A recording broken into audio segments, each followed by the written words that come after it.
The following story is a translated and adapted conversation, recounting supernatural experiences from around the world. This content is intended for entertainment purposes only.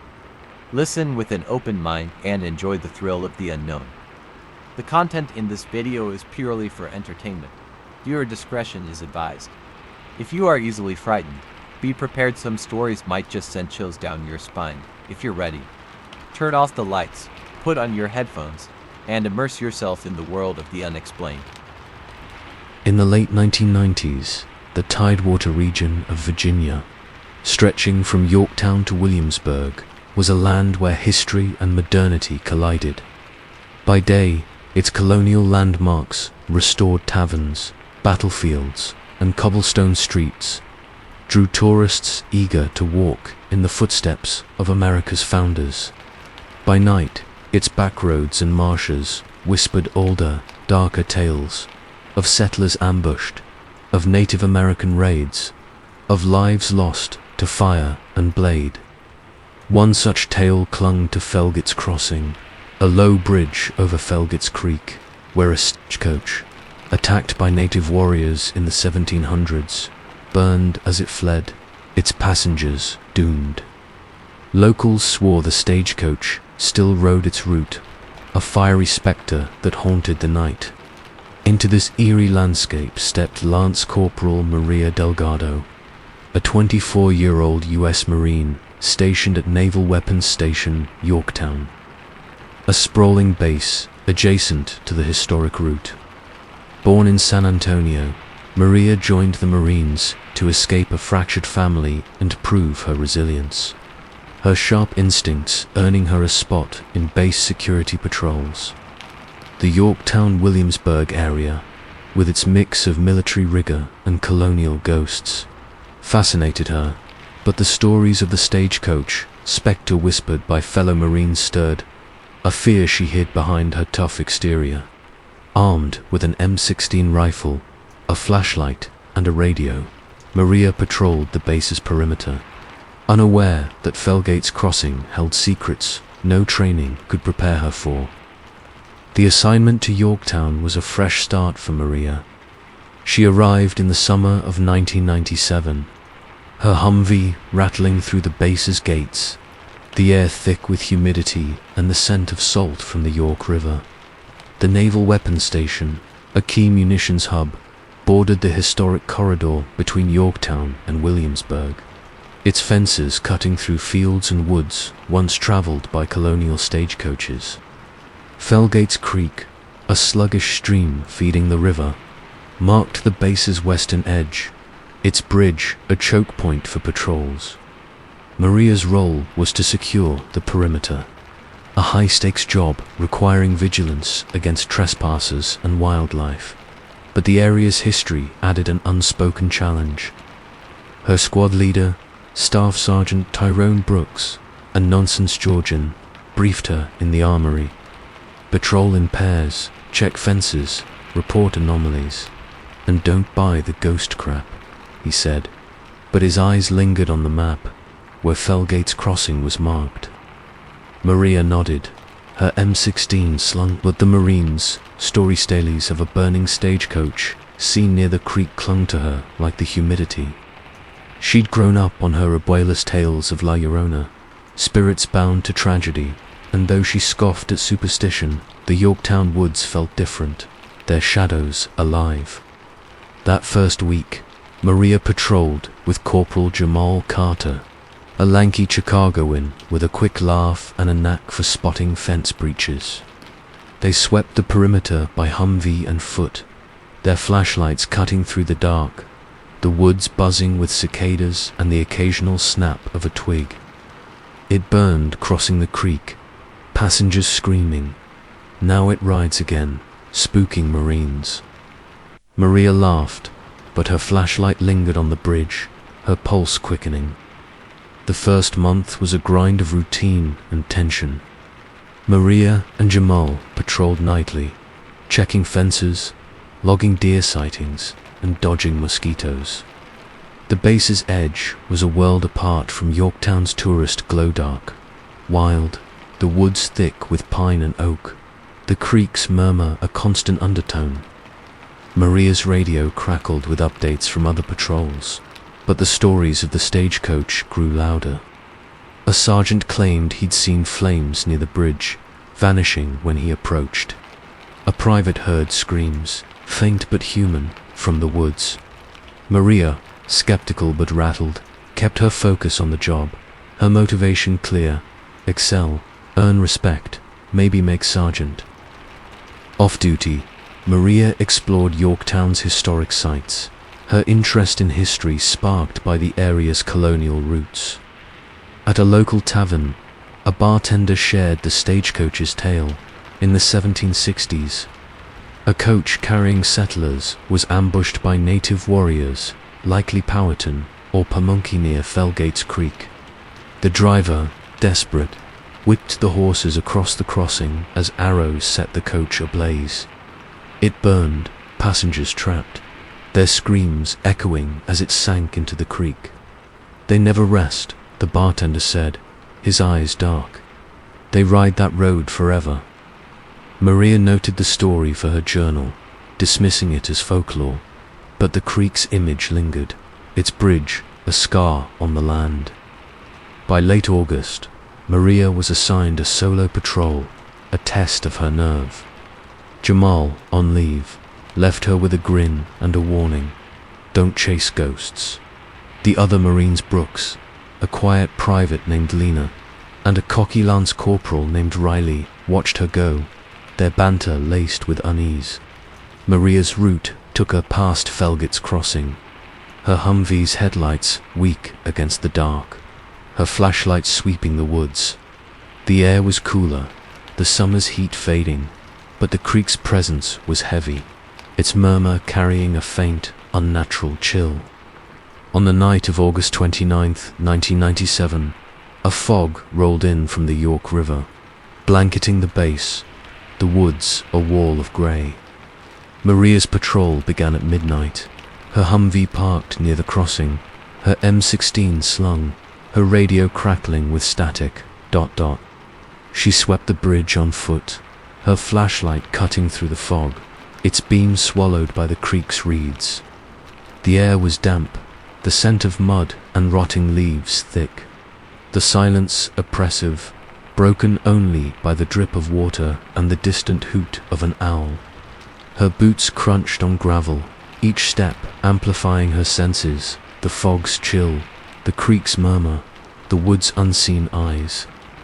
The bridge was a concrete slab, its railings rusted, its surface slick with dew. Maria checked the fence beyond, its chain link intact, but the fog thickened, curling like fingers, muffling the world. Her flashlight flickered, its beam dimming, and the silence deepened, the creek's murmur fading, as if the night was holding its breath. Then she heard it, a faint, rhythmic clatter, like hooves on dirt, coming from the road toward Yorktown. Her pulse quickened, thinking it was a vehicle. But the sound was wrong, too erratic, too old, like a horse-drawn coach. She called into her radio, "Base, any units on the access road?" The static roared, then died, no reply. Maria raised her flashlight, its beam catching nothing but fog and reeds. The clatter grew louder, now joined by a low, crackling roar like fire, and a sharp, metallic creak like wooden wheels straining. Her heart pounded, her abuela's tales flooding back spirits bound to their deaths, seeking the living. She backed toward the Humvee, her M16 raised, her training clashing with fear. The fog swirled, and a faint orange glow emerged, pulsing like a heartbeat, moving down the road toward the crossing. Maria froze, her flashlight trembling, the glow intensifying a fiery mass. Taking shape as a stagecoach, its wooden frame engulfed in flames, its horses skeletal, their eyes glowing red. The coach was translucent, its edges fraying like smoke, its wheels spinning without touching the ground. Inside, shadowy figures writhed the passengers, their faces blurred, their mouths open in silent screams. their hands clawing at unseen walls. The driver, a gaunt silhouette, whipped the horses, his form wreathed in fire, his eyes hollow voids that locked on Maria. The clatter became a deafening roar, the flames crackling, the air plunging to freezing, her breath fogging despite the heat radiating. The wail rose from the coach, a chorus of voices, men, women, children screaming in English and unfamiliar tongues, accusing, "You see us." The creek trembled, its waters rippling, the bridge shaking under Maria's boots. Her mind flooded with visions, zeros piercing the coach, flames swallowing the passengers, the creek swallowing their screams. The visions weren't hers, but they felt real, as if the crossing was forcing her to witness its pain. Maria shouted, "Stay back." Her voice swallowed by the wail, her M16 useless, its barrel trembling. The coach surged toward the bridge, its flames licking the air, its horses galloping, their hooves silent but heavy. She fired 3 shots, the muzzle flash blinding, the bullets passing through the coach, embedding in the woods beyond. The figures inside pressed against the windows, their faces melting, their eyes voids, their hands reaching through the flames. Cold, charred hands grazed her arms, their touch burning like ice, tugging her toward the coach. Maria's legs buckled, her flashlight falling, its beam dead. The wail became a scream, a deafening storm, the bridge groaning as if collapsing.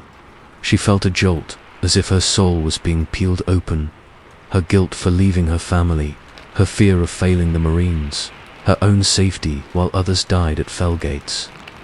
The driver's voids bored into her, his whip cracking, the horses rearing, the coach inches from her. The passengers screamed, "Join us," their hands tightening, pulling her toward the flames. Jamal's voice crackled through the radio, faint but sharp. "Delgado, report." His Humvee's headlights pierced the fog, its engine roaring from the road. The distraction jolted Maria, and she wrenched free, her arms raw, stumbling back as the coach surged across the bridge. The flames flared, the wail peaking, then faded, the coach vanishing into the creek, its glow swallowed by the water, the fog thinning. The bridge stilled, the silence heavier, alive, watching. Maria collapsed by the Humvee, her M16 clattering, her breath ragged.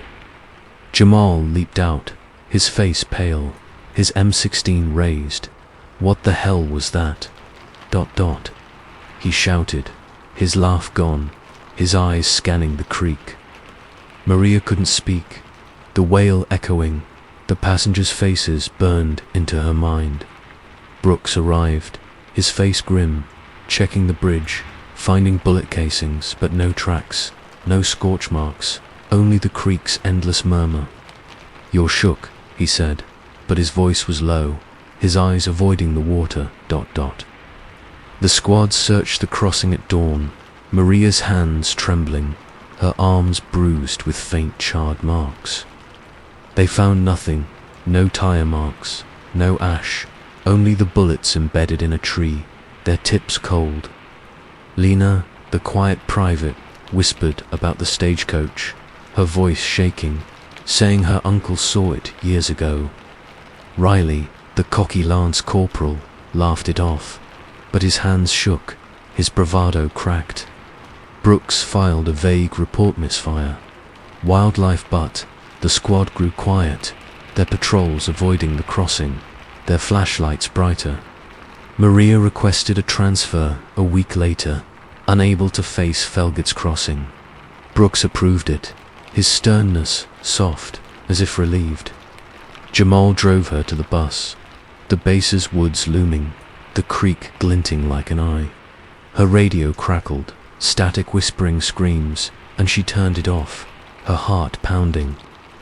In San Antonio, she tried to resume her life, taking a security job, avoiding military talk, but Felgates clung to her, a shadow that darkened her days. She couldn't sleep without hearing the wail, couldn't cross bridges without feeling those charred hands. Her dreams were haunted by the coach, the passengers' faces, her own face among them, screaming. Maria avoided water, fearing the creek's pull, and kept her M16 locked away, its weight a curse. Sometimes, at night, she heard hooves clattering, fiery coming from her apartment's corners. She never looked afraid of what she'd see, but the driver's voids lingered, a stain that wouldn't fade. She burned her patrol log, hoping to break the link, but the wail persisted, faint but clear, a reminder that some roads never let go. A year later, Jamal sent Maria a newspaper clipping. A hiker near Fellgates crossing reported a fiery coach, vanishing into the creek, the story buried in local lore.